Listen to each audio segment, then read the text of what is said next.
Assalamualaikum warahmatullahi wabarakatuh. Perkenalkan, nama saya Nadia Istia dengan NIM 934125619 akan menjelaskan sedikit tentang sholat tarawih. Sholat tarawih adalah amalan sunnah yang dilakukan pada setiap bulan Ramadan. Sholat tarawih ini utamanya adalah sholat dengan berjamaah di masjid dan bisa dilakukan di rumah. Lalu bagaimana jika sholat sendiri? Boleh-boleh saja kok, karena sholat tarawih ini juga termasuk dalam menghidupkan bulan Ramadan. Waktu dalam mengerjakan sholat tarawih itu bisa di awal malam atau yang biasa kita kerjakan setelah sholat isya. Ada juga yang dikerjakan pada tengah malam hari atau juga bisa sebelum sahur. Dalam hal ini umat Islam yang mengerjakan sholat tarawih 20 rakaat melakukannya dengan 2 rakaat sekali salam, dan ada juga yang mengerjakan 8 rakaat dengan melakukannya dengan 2 rakaat sekali salam. Untuk hukum sholat tarawih itu sendiri adalah sunnah muakkad, di mana sunnah muakkad adalah sunnah yang sangat dianjurkan karena sholat tarawih ini datangnya itu hanya sekali dalam setahun, yaitu pada bulan Ramadan. Berikut tata cara sholat tarawih. Yang pertama, membaca niat ketika sholat tarawih. Usolli sunnah tarawih waqtain mustaqbil ada al-lillahi ta'ala. Yang kedua, mengucap takbiratul ihram sambil niat di dalam hati. Yang ketiga, membaca ta'awudz dan al-fatihah. Setelah itu membaca salah satu surat pendek dari Al-Quran. Yang keempat, ruku. Yang kelima, i'tidal. Yang keenam, sujud tilawa. Yang ketujuh, duduk di antara dua sujud. Yang kedelapan, sujud kedua. Yang kesembilan, duduk sejenak atau istirahat. Yang ke-10, bangkit dari duduk lalu mengerjakan rakaat kedua. Yang ke-11, tahiyat akhir.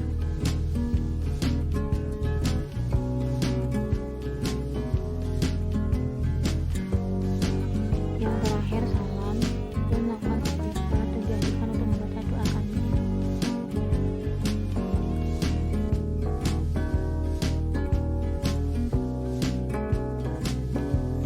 Saya Azahul Istri akan menjelaskan pembahasan selanjutnya, yaitu tentang sholat id. Sholat id adalah sholat sunnah yang dilakukan pada hari raya Idul Fitri atau 1 Syawal dan Idul Adha pada 10 Dzulhijjah. Sholat id termasuk dalam sunnah muakkad, yang artinya walaupun bersifat sunnah tetapi sangat penting sehingga sangat dianjurkan untuk tidak meninggalkannya. Waktu pelaksanaannya adalah mulai sejak matahari terbit sampai condong ke barat. Pada sholat id tidak disunahkan azan maupun iqamah. Untuk sholat id bila cukup mengucapkan as-sholatu jami'ah. Sunnah-sunnah pada hari raya Idul Fitri dan Idul Adha. Yang pertama adalah mandi dan memotong kuku. Yang kedua adalah memakai pakaian terbaik dan wangi-wangian. Yang ketiga, makan sebelum melaksanakan sholat Idul Fitri, dan pada hari raya Idul Adha disunahkan makan setelah melaksanakan sholat Idul Adha. Yang keempat adalah mengumandangkan takbir hingga menjelang sholat. Yang kelima adalah melewati jalan yang berbeda antara pulang dan pergi ke tempat sholat Idul Fitri dan Idul Adha. Yang pertama adalah niat sholat Idul Adha atau sholat Idul Fitri. Usolli sunatan li Idul Fitri atau li Idul Adha ra'ataini imaman lillahi ta'ala. Selanjutnya takbiratul ihram dan membaca doa iftitah. Selanjutnya takbir 7 kali. Di setiap takbir membaca kalimat tasbih, yaitu subhanallah walhamdulillah wala ilaha illallah wallahu akbar. Setelah akhir takbir ke-7 membaca surat Al-Fatihah. Kemudian dilanjutkan dengan membaca surat yang disunahkan, yaitu surat Qaf atau surat Al-A'la. Selanjutnya rukuk dengan tumak ninah, kemudian i'tidal dengan tumak ninah, kemudian sujud dengan tumak ninah, kemudian duduk di antara dua sujud dengan tumak ninah, sujud kedua dengan tumak ninah, bangkit dari sujud dan bertakbir takbir zawaid sebanyak 5 kali. Di antara takbir membaca kalimat seperti rakaat pertama, yaitu subhanallah alhamdulillah wala ilaha illallah wallahu akbar. Selanjutnya membaca surat Al-Fatihah dan dilanjutkan membaca surat yang disunahkan, yaitu surat Al-Ghasyiyah atau surat Al-Qamar. Selanjutnya rukuk dengan tumak ninah, kemudian i'tidal dengan tumak ninah, kemudian sujud dengan tumak ninah, kemudian duduk di antara dua sujud dengan tumak ninah, sujud kedua dengan tumak ninah, lalu dilanjutkan dengan duduk tasyahud akhir dengan tumak ninah. Kemudian setelah selesai melaksanakan sholat, murabi segera berdiri untuk memberi aba-aba dimulainya khutbah, disusul dengan membaca sholawat sambil menyerahkan tongkat. Redaksinya, ma'asyiral muslimin wa zumratul mu'minin rahimahumullah ya'lamu ayyumakum hadha yawma idul fitri wa yawma sururi wa yawma maghfuri yawma ahalallahu lakum fihi ta'am wa harama 'alaikum fihi siyam idza sa'idul khatibu 'alal minbar aw masitu athabakumullah wasma'u ajrakumullah wa'ati'ur rahimakumullah Allahumma sholli ala sayyidina Muhammad Allahumma sholli ala sayyidina wa maulana Muhammad Allahumma sholli wa sallim ala sayyidina wa maulana Muhammad wa ala ali sayyidina Muhammad. Setelah itu khatib menuju mimbar dan khutbah. Kemudian muraqi membaca doa, Allahumma qawil Islam minal muslimin wa muslimat wal mu'minin wa mu'minat wa yassirhum ala iqamatiddin wa khtim lana minka bil khairi wa yawma khairun nasirin birahmatika ya arhamar rahimin. Setelah doa, khatib mengucapkan salam, kemudian duduk. Lalu muraqi membaca takbir sebanyak 3 kali. Allahu Akbar, Allahu Akbar, Allahu Akbar, La ilaha illallah, Wallahu Akbar, Allahu Akbar, walillahil hamd. Kemudian khatib melaksanakan khutbah pertama. Selesai khutbah, khatib duduk sejenak, disusul muraqi membaca sholawat, Allahumma sholli ala sayyidina Muhammad wa ala ali sayyidina Muhammad. Setelah itu duduk, khatib melanjutkan dengan khutbah kedua sampai selesai. Pada saat khutbah, khatib memulai khutbah dengan membaca takbir hingga 9 kali. Selanjutnya, khatib memuji Allah Subhanahu wa taala dan bersolawat kepada Nabi Muhammad SAW. Selanjutnya, khatib berwasiat takwa kepada Allah. Selanjutnya, khatib disunahkan menyela kedua khutbah dengan duduk sebentar. Dilanjutkan, khatib membaca takbir kedua dengan 7 kali takbir, dan selanjutnya khatib membaca ayat Al-Quran dari salah satu bagian khutbah pada bagian khutbah kedua, dan yang terakhir khatib mendoakan kaum muslimin pada khutbah kedua. Pada saat khutbah, khatib memulai khutbah dengan membaca takbir hingga 9 kali. Selanjutnya, khatib memuji Allah Subhanahu wa taala dan bersolawat kepada Nabi Muhammad SAW. Selanjutnya, khatib berwasiat takwa kepada Allah.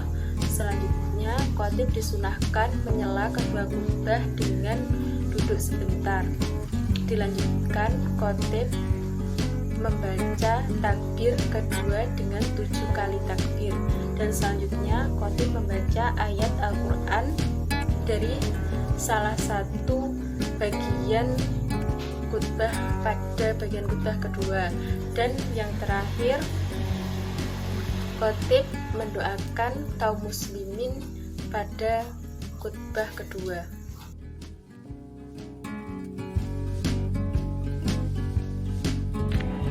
Assalamualaikum warahmatullahi wabarakatuh. Perkenalkan, nama saya Jumrotul Arifah, NIM 934126419. Di sini saya akan menjelaskan tentang sholat gerhana. Sholat gerhana ada dua, yaitu gerhana matahari dan bulan.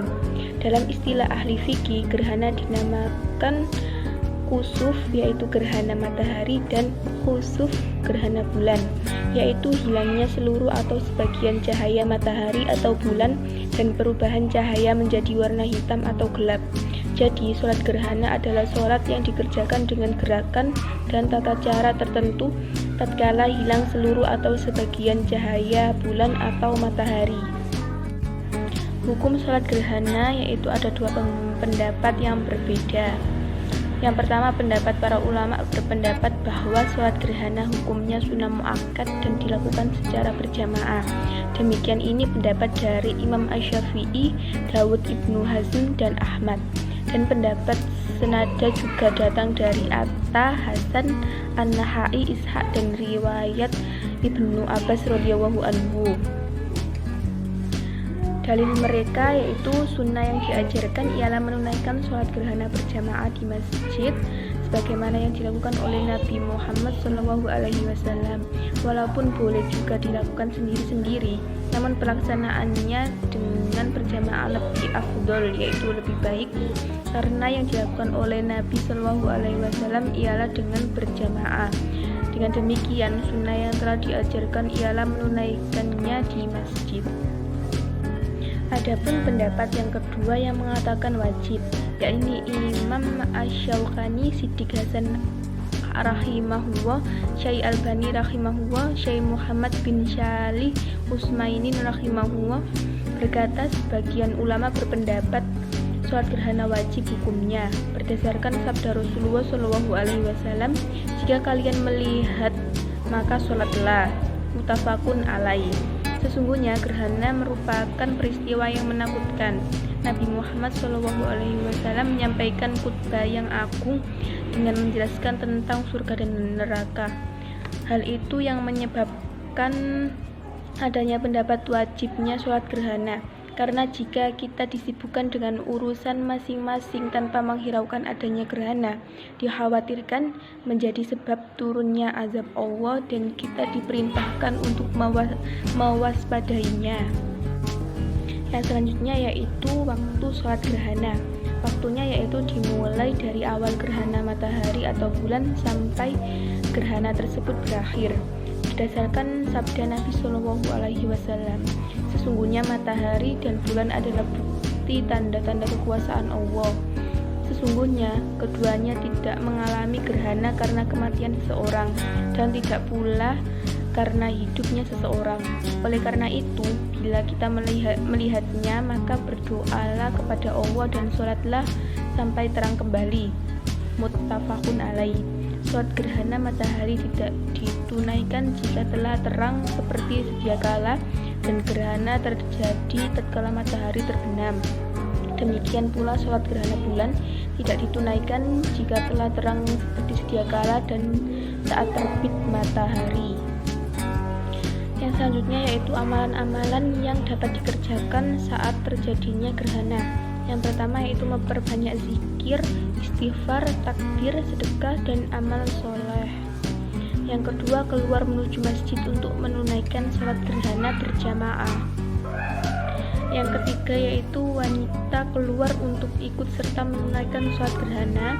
Yang keempat, sholat gerhana baik matahari maupun bulan tanpa azan dan iqamah, akan tetapi diseru untuk sholat pada malam dan siang dengan ucapan as-sholatu jami'ah, yang artinya sholat akan didirikan. Yang kelima yaitu khutbah setelah sholat. Selanjutnya yaitu tata cara sholat gerhana, yaitu berniat, bertakbir, membaca doa iftitah, ta'awudz, membaca surat Al-Fatihah dan surat yang panjang, kemudian ruku, i'tidal seraya mengucapkan sami Allahu liman hamidah, tidak sujud tetapi membaca Al-Fatihah dan surat yang lebih ringan, kemudian ruku lagi, hanya saja rukuknya lebih ringan, kemudian i'tidal, kemudian sujud, lalu duduk di antara dua sujud, kemudian sujud kembali, lalu berdiri lagi untuk rakaat kedua. Tata caranya sama seperti pada rakaat pertama.